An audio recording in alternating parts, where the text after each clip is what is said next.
joy of painting. I'm glad you could join us again today.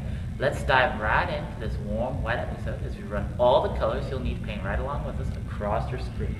Now, before today's episode, I took the liberty of taking just a little bit of our sperm white and covering the entire canvas like so.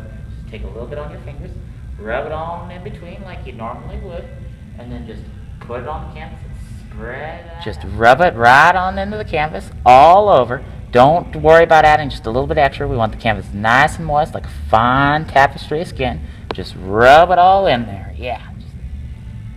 Now, I've been getting a lot of requests from you fans out there for me to do a seascape, so I think that's what I'm going to do today. So let's start off with, for our nice little happy seed, let's start out by making a nice little happy sky. We'll just take a little bit of our twat blue and just another little dab of our sperm white, and then we're just going to dance in a happy little sky. Yeah, just rub it all in there. Yeah, don't, if you're thinking that it's getting a little too dark, then just take another little dab of our sperm white and mix it in all right in there on the canvas. Yeah, just mix it all up. Really, don't feel afraid to fill up that brush. We want nice and full of paint. Yeah, just dance up there in that happy little sky. But I'm going to get a little bit more of this, a little bit more paint here. Yeah, there we go, yeah. Nice and filled up there on the bird.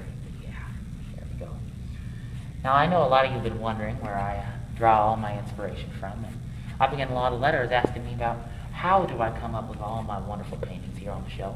And let me tell you, because here at the studio, we don't just want to teach you how to paint, we want to guide you through the painting process. So, for this painting, I draw my story from a little story that I read as a kid. You might know the story too. It's called Moby Dick by Herman Melville. It's a beautiful, beautiful story, as much as it is long. But it's about a story of a young man, a merchant man, having served on merchant vessels for many, many years, decides he wants to take a different path in life, which we can completely understand, in which there is no mistake, because, as I always say, in life there are no mistakes, only just happy little accidents. So he decides to take a little journey on a whaling vessel, but before he enlists, he goes to a little place called the Sprouter Inn and stays the night there. Well, there he meets a native man, by the name of Queequeg. And I certainly hope that this man was as good looking as Ryan Reynolds for the bed that they had to share. And let me tell you that this Sprouter Inn is no Four Seasons. But anyway, they stay the night, and within the next couple of days later, they go enlist on a little whaling vessel called the Pequod. Well, they head out to sea, and soon enough, the captain comes out on deck and tells them that their true mission is not to hunt whales, but to hunt only a single whale, the great Moby Dick.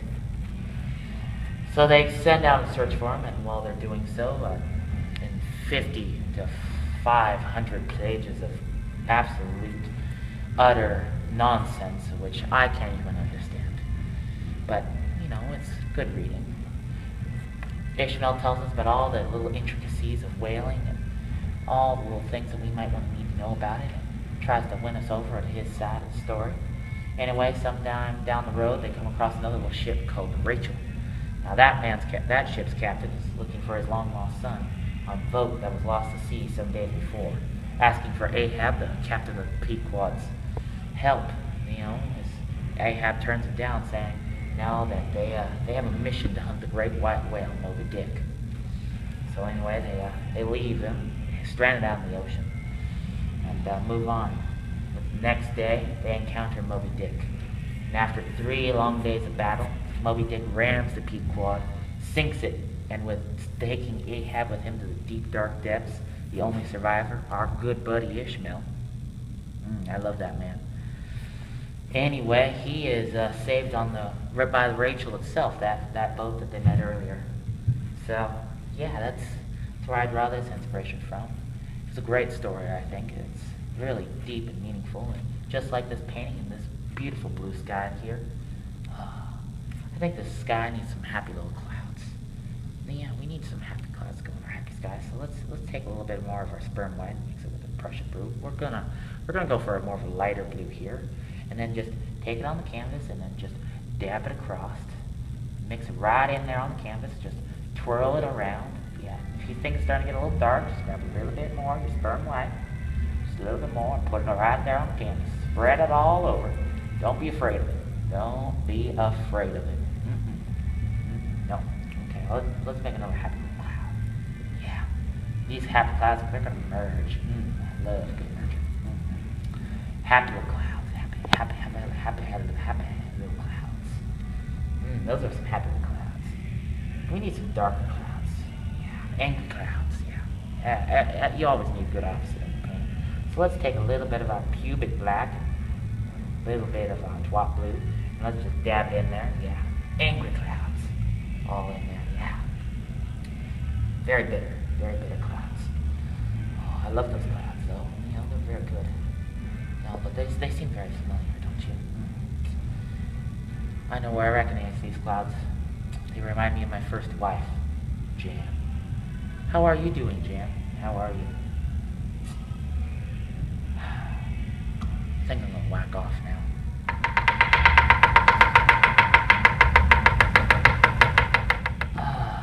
It always feels good to whack off the old brush. Okay, let's get started here on C. Let's take a little bit of our twat blue, and then just a little bit of our gan green. Not a lot, just a little bit. And if you think that's too dark, just another dab of sperm white. Get it all there, load it up on the brush, and then just dance in a happy little C. Just dance across there. Yeah, just like that. Now, I've been getting a lot of letters recently wondering about how often you guys should be whacking off at home to, you gotta load off the old brush, you know? Well, I'll tell you right now, I think it's different for everyone. I personally, is once or twice a day is completely sufficient. But, if it's a real stressful day, one or two, maybe even 3 more times, it's completely natural. It's a completely natural, instinctive thing to do. Just take it in your hand and just take it, and just we'll go whack the good brush off. Make sure you have it good held in your hand, though. We don't want the brush flying all over the place. We want a good, happy brush. Now, I want to tell you one other thing here. You're gonna have to trust me on this one. You should not eat these paints. No, that's just a bad thing to do. Except for the sperm white, of course. That one I would always recommend eating and swallowing down. It just saves on the mess in the long run. And what can I say? I'm a lazy painter. I don't want to have to spend all the time cleaning up. I want to spend more time painting. So I always recommend that. And if you have someone that's willing to do that for you, good for you. Good for you. Let's add a little bit of a sun here. I think we got the top of our ocean done here. Let's take a little bit of our 2-feathered yellow here, and maybe if you want to go a little bit like more of a sunset, just a little bit of our tart red in there. Yeah. Now let's just dance our happy little sun in. Oh, that's looking great there. I think we can put them on right there. Yeah. Yeah, there we go. There's a happy little sun. I often, as a painter, I'm often left with the question of what to do with the color white. Most people think it's a terrible color to leave on your painting, and that your entire painting should be covered in color. Red, blue, green, yellow, brown, even black. Better than white. But white is such a pure color. Indeed it is. But I think you guys tend to misunderstand truly how powerful white can be. No. Not only is it the lack of color, but in nature, it is every color. It's the combination of them. It's why it takes on such a questionable understanding in our lives. Nature is, we begin to think that, is it natural? Is it unnatural? Should it exist? Should it not exist? What is it? And that's why I always like to just leave a little extra white in my paintings, just to kind of get that satisfaction recognizing that fact. Our good friend Ishmael from earlier, he recognized that white was indeed a peculiar color, but for different reasons than what I do. No. He thought white was truly, truly unnatural. No. And while Ahab, on the other hand, his captain, oh no, he thought white, that dude, that's bad, that's an evil color. Just like he thought Moby Dick was evil. No. But is it natural? I think so. And that's why white can take on that sort of duality, just like nature itself is both natural and unnatural and somewhat everything else in between. Just like fate, too. Fate is another thing that gets brought up with Moby Dick. You know, you know what? I think you guys want to hear this, so I'm going to tell you right here. Fate. Is it a real thing? Is it not? I can't honestly tell you the answer. Is there a God? Oh, who knows? I can't answer that question. All I can do here is paint.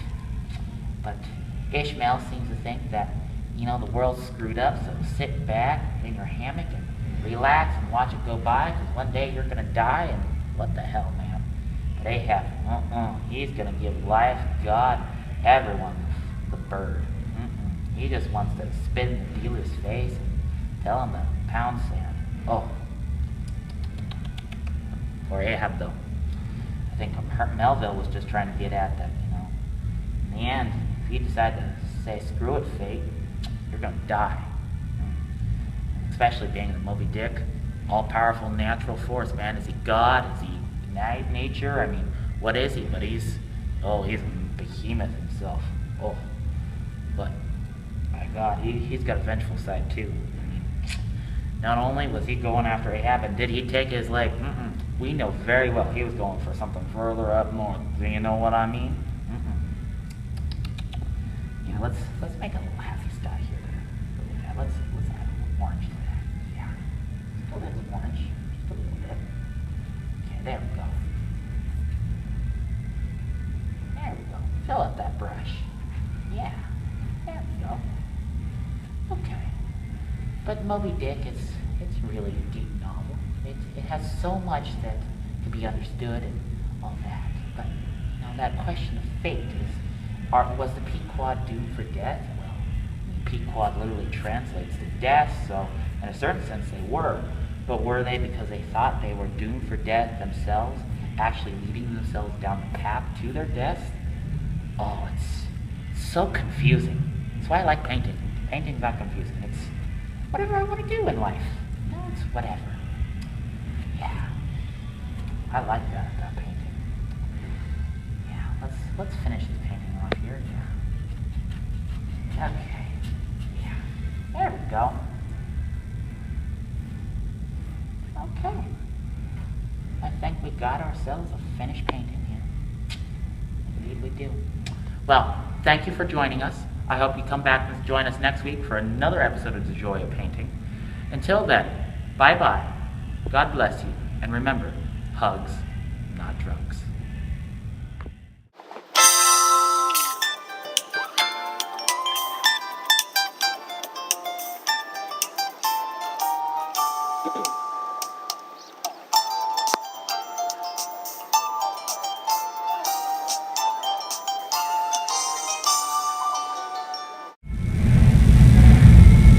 Oh, you're still there? Oh, I didn't even notice. We did very well today. Sweet baby.